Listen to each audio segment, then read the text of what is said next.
Hi.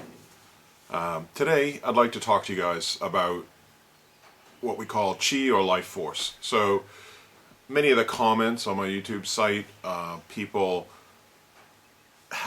people have expressed some skepticism or disbelief or mocking attitude perhaps towards the idea of chi or life force. So today I'd like to talk about that. All right. So many cultures that have a long history of massage have this idea that one of the primary purposes of massage is to encourage the movement or the flow of the life force in the body. Okay, so in Hawaiian massage, they have the concept of mana, which is not exactly translated as life force. It can mean many different things like power and prestige and that sort of thing, but it also is a spiritual concept relating to a certain extent, life force. In Chinese medicine, they have the name qi or qi. Like it's also in things like qigong, tai chi. Okay, that is also the underlying basis of acupuncture, which is then to use needles to stimulate the flow of qi. Okay, so actually acupuncture was originally done with rocks, so it started off actually as acupressure, and then they started to use rocks. Just like I use chopsticks, I can also use rocks or pointed rocks to stimulate the flow of the qi. Okay, so in Japan, they have the idea, it's also called ki because a lot of Japanese medicine actually came from China originally. So a lot of forms of shiatsu are based on the movement of the ki shiatsu, for example. But pretty much all forms of shiatsu are actually, the underlying philosophy is to move the ki. Okay. In Thai massage, they have the idea of the sen lines through which the sen moves, which is again another word for life force.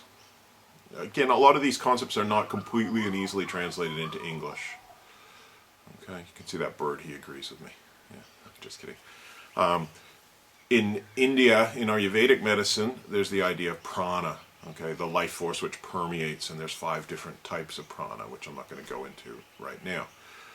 But there's life force moving through our body. So when we look at the history of massage, or massage, we say it differently in Australia,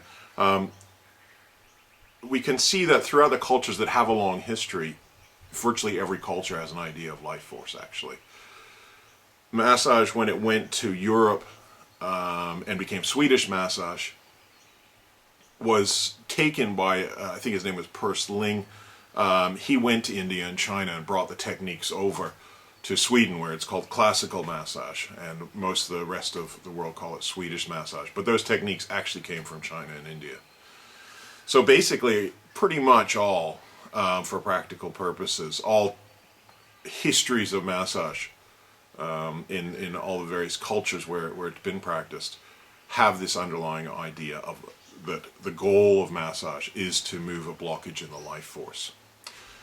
All right, so we've got then this modern movement based upon this idea that science knows virtually everything. And I know that's a bit of an overstatement, controversial things to say, but that's the attitude that some of these people come out with.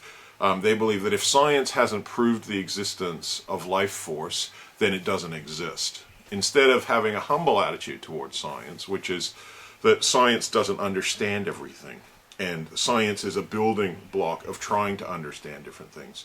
There are actually scientists involved in trying to understand what we would call consciousness or life force. But it's not something that necessarily can be seen or measured with scientific instruments. So therefore, some people jump to that conclusion from going, well, science doesn't understand life force, to then making the conclusion that therefore life force doesn't exist, or that it's hocus pocus, or some sort of scam, or some sort of delusional idea. So I totally disagree with that point of view. I think that science doesn't understand a lot of things, and a humble scientist would clearly admit that. So I'm going to talk to you about why I believe in life force, and give some good examples of how that's important in being a good Raynor massage therapist, and I think a good massage therapist in general in most styles. So one thing I wanted to really mention here is that we're basically this idea of, are we the body? Okay, are we our physical body or not? Because that is a fundamental, important aspect of understanding life force. We have to understand who are we, in fact. So in the Ayurvedic system of medicine, they talk about that we are an Atma, which could be roughly translated as a spirit soul. So many people say in the Western world that I have a soul, or my soul. But from an Ayurvedic perspective, we would say my body. I am a soul and I have a body. And that's the point of view that I would like to come from in this discussion. And it will be a discussion, and people are welcome to comment in the comments section. So we can look at the fact that our physical body is completely different than it was when we were a young child, for example. Okay, my body now my body's age is 49. It's completely different than it was at the age of 7 or at the age of 2. Every molecule has completely changed. Okay, so there's not one molecule in my body that's the same. Even in my brain, the brain is completely changed. Okay. We can see though that I know that I existed when I was 2. I have that memory. I have that inner knowing that I was there. That was me. So my body has changed completely. I'm now 140 kilograms. I used to be 20 kilograms. My body has changed a lot since I was 18. Okay. And my body will continue to change until the point where it's no longer useful or viable. And then I'll leave it. And that's a very important concept about leaving the body, because we can automatically see another proof that we're not this physical body is the fact that once a person has died, which I don't believe that the person dies, I believe that they leave their body. Once a person has left their body, then we no longer relate to that body as a person, okay? So we bury it, we cremate it, all right? We don't keep it sitting in our lounge room, okay? And that's because we recognize that the life force is no longer there. There's a huge difference between a living body and a dead body. And science can't really explain that, actually. They can't explain the difference because anatomically everything is still there, okay? The physiology has stopped working, but the reason why we have movement is it's a sign of life. It's a symptom of life. It's not life itself, the movement of the blood or the pumping of the heart. It's a sign of life. It's a sign that when the life force is in the body, these physiological functions work. But there is a huge difference between a living body and a dead body. So first of all, then we can see that we're not the body. We can prove that again by we could have an accident, say for example, and I don't want to wish this on anybody, but for example, we could lose our arm, we could lose our legs, but we're still the same person, okay? So obviously then I'm not my arms, I'm not my legs. We can have a heart transplant and still be the same person, so I'm not my heart. We can have many different organs, in fact, transplanted, so I'm not my organs. Even parts of the brain can be damaged throughout wars, for example, especially recent wars where many people are surviving brain damage from bullets and shells and all sorts of things. Many people, they're still alive even though one part of the brain's not working. One part of the brain might be completely damaged. They're still them. They're still that person. And as I say, every molecule that makes up the brain has completely changed from the time, every 7 years or so. We are a completely physically different person. Okay, so that's one way just to prove there again that we are not this physical body, but we are owning this physical body. This physical body is surrounding who we are as life force.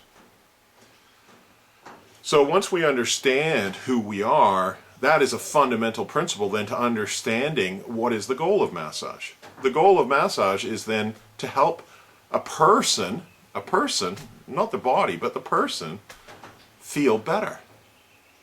And we feel better when the flow of our life force is flowing through our body, okay, as well as the flow of the blood.